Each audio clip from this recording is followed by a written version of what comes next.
Hello guys, welcome back to my channel and I hope आप सब अच्छे होंगे, स्वस्थ होंगे, मस्त होंगे। तो चलिए इसी के साथ आज की वीडियो स्टार्ट करते हैं।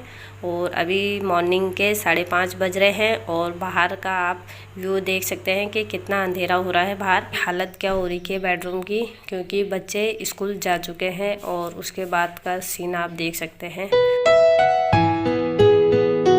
तो चलिए चाय हमने पी ली है और अब अपने काम पे लग जाएंगे, क्योंकि घर का अभी कोई काम नहीं हो रखा है और पहले हम बेडरूम से ही सफाई करना स्टार्ट करेंगे।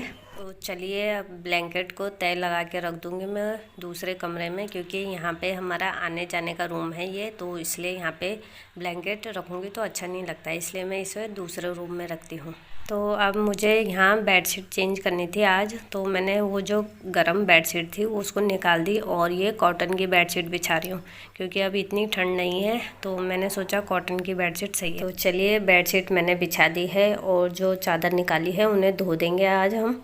तो ये कपड़े हैं, ये धोने वाले सब कपड़े हैं, बाद में इनको बाथरूम में रखूँगी। बेड के सामने वाली खिड़की को भी अच्छे से साफ़ कर लेंगे, क्योंकि जब हम बेड में सोते हैं तो वहाँ पे बच्चे दवाई या फ़ोन या कोई भी आइटम वहीं खिड़की में ही रख देते हैं। तो मैंने सोचा उनको हटा के उनको उनकी जगह पे रख देती हूँ और वहाँ क्लीन करके अच्छे से कपड़ा मार दूँगी, क्योंकि अब थोड़ी थोड़ी गर्मी होने लगी है। तो मैंने सोचा खिड़कियाँ साफ़ रहेंगी तो एयर आसपास अंदर होती रहेंगी, तो उस वजह से मैंने खिड़कियों को खोला और उनके शीशों में भी अच्छे से कपड़ा मार दिया था और मैंने 1-2 खिड़कियाँ खुली छोड़ दी। तो चलिए खिड़कियाँ हमारी साफ़ हो गई हैं और अब करेंगे हम झाड़ू पोछा।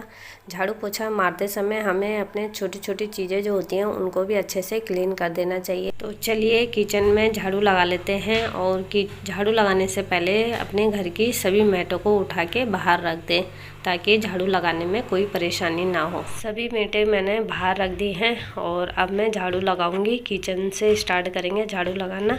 वैसे तो खासकर मुझे सुबह मॉर्निंग में जल्दी उठना बहुत पसंद है, पर कभी होता है कि नहीं उठ पाते हैं, पर फिर भी जल्दी उठने की आदत हमको बनानी चाहिए। मॉर्निंग में सबसे ज़्यादा काम होता है और ऊपर से बच्चों के सामान भी फैले रहते हैं और कपड़े भी फैले रहें तो और ज़्यादा टाइम लग जाता है, क्योंकि जब हम उन पे समेटने में लगते हैं तो फिर पीछे से काम भी हमारा रुक जाता है। तो इसलिए साथ ही साथ झाड़ू के साथ साथ मैंने उनके कपड़े भी संभाल दिए। तो चलिए झाड़ू तो हमारा लग गया है और मैंने सबको ब्रेकफास्ट भी करवा दिया है और ख़ुद भी कर लिया था। और अब हम करेंगे अपने किचन की अच्छे से क्लीनिंग, क्योंकि किचन भी बिल्कुल फैला हुआ है। तो मैं एक एक करके सब सामानों को पहले समेट लूँगी। ब्रेकफास्ट बनाते ही मैंने पहले झाड़ू लगा दिया, क्योंकि हम जो ब्रेकफास्ट करते हैं तो फर्श में नीचे बैठ के ही करते हैं, इसलिए पहले झाड़ू लगाते हैं फिर उसके बाद ब्रेकफास्ट करते हैं, ताकि पोछा तब बाद में लग जाएगा।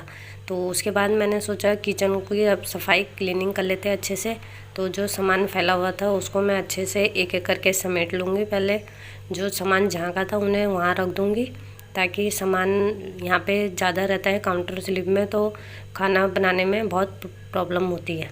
जब हम मॉर्निंग में उठते हैं और बच्चों के लिए ब्रेकफास्ट बनाते हैं और उसके बाद अपने लिए बनाते हैं तो काउंटर स्लिप पूरा भर जाता है, क्योंकि हमें जो जो सामान की ज़रूरत होती है हम उठा के उसे वहीं पे रख देते हैं, क्योंकि उस टाइम जल्दी हो रही होती है, बच्चों को स्कूल जाना होता है, तो इसलिए सामान यहीं पे रह जाता है। किचन में सबसे पहले हम गैस की अच्छे से क्लीनिंग करेंगे, क्योंकि गैस में जो खाना बनता है बार बार, उससे गैस की हालत ज़्यादा ख़राब होती है। तो इसलिए गैस को अच्छे से साफ़ कर लेंगे बिल्कुल रगड़ के। और उसके जो मैंने स्टैंड निकाल दिए हैं वो धोने के लिए रख दिए हैं, क्योंकि वो बार बार जब उसमें कुछ खाना गिरता है तो जल जाते हैं, काले हो जाते हैं। तो उनको अच्छे से साफ़ कर लेंगे और गैस की अच्छे से क्लीनिंग कर लेंगे। क्लीनिंग करने के साथ जो गैस का पाइप होता है उसको भी अच्छे से साफ़ कर लेंगे, क्योंकि वो भी जब हम गैस जलता है बार बार खाना बनता है तो वो भी चिपचिपा हो जाता है और काला पड़ जाता है।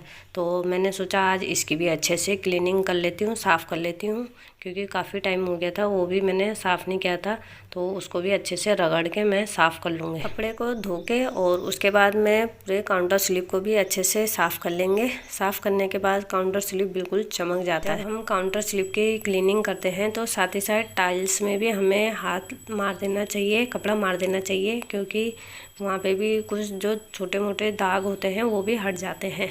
तो चलिए अब आ गए हम बर्तन की साइड पे। वहाँ पे भी मैंने अच्छे से क्लीन कर लिया था और अब हम धोएंगे बर्तनों को। मॉर्निंग में सबसे ज़्यादा बर्तन हो जाते हैं क्योंकि बार बार चाय बनती है, 2-3 बार तो चाय बनी जाती है, तो उस वजह से बर्तन होते ही चले जाते हैं। और फिर ब्रेकफास्ट जो किया था उसके और भी बर्तन है, तो सिंक पूरा भर जाता है बर्तनों से।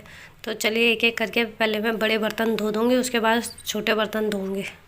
धो के बर्तन तो मैं कंडी में रख देती हूँ, पर उसी टाइम बर्तन नहीं लगाती क्योंकि पानी जब तक बर्तन में रहता है तो फिर उनको अगर हम स्टैंड में वहाँ लगा देंगे ऊपर तो वो सब पानी नीचे गिरता है, इसलिए मैं इसमें रहने देती हूँ बर्तनों को और 2-3 घंटे बाद तब बर्तन लगा देती हूँ ताकि पानी पूरा निकल जाता है। तो चलिए सबसे पहले मैंने जो गैस के स्टैंड धोए थे पहले मैं उनको गैस पे लगा दूँगी। तो चलिए काम करने का एक आसान तरीका ये है कि अगर हम अपने काम को एक टास्क समझ के करें तो हमारा काम जल्दी निपट जाता है, क्योंकि उसमें हमें एक टाइम फिक्स करना पड़ता है कि इस टाइम तक हम अपना काम फिनिश करना है। बर्तन धोने के तुरंत बाद सिंक को भी अच्छे से साफ़ कर लें, क्योंकि बर्तन जब हम धो देते हैं तो सिंक गंदा हो जाता है, उसमें चिकनाई लग जाती है, तो उसको अच्छे से साफ़ कर लेंगे और पानी से धो देंगे। धोने के बाद सूखे कपड़े से उसको भी पानी को साफ़ कर देंगे ताकि सिंक साफ़ हो जाए और जल्दी सूखा रहे।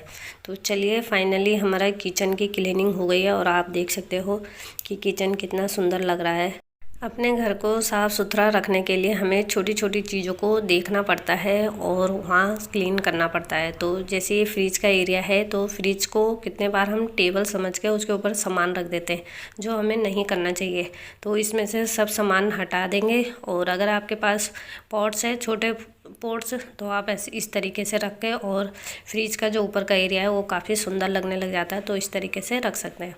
तो चलिए इसी तरह मैं ड्रेसिंग शीशे की भी अच्छे से सफाई कर लूँगी, क्योंकि ड्रेसिंग शीशे में भी धूल जम जाती है। इस तरीके से हम अपने घर को साफ़ सुथरा और सुंदर बना सकते हैं। पोछे के पानी में नमक का उपयोग ज़रूर करें, उससे क्या होता है कि हमारे घर में सकारात्मक ऊर्जा बनी रहती है और नकारात्मक ऊर्जा बाहर चली जाती है। तो चलिए इसी पॉजिटिव थॉट के साथ आज की वीडियो यहीं पे एंड करते हैं और मिलते हैं नेक्स्ट वीडियो के साथ। तब तक ले बाय बाय।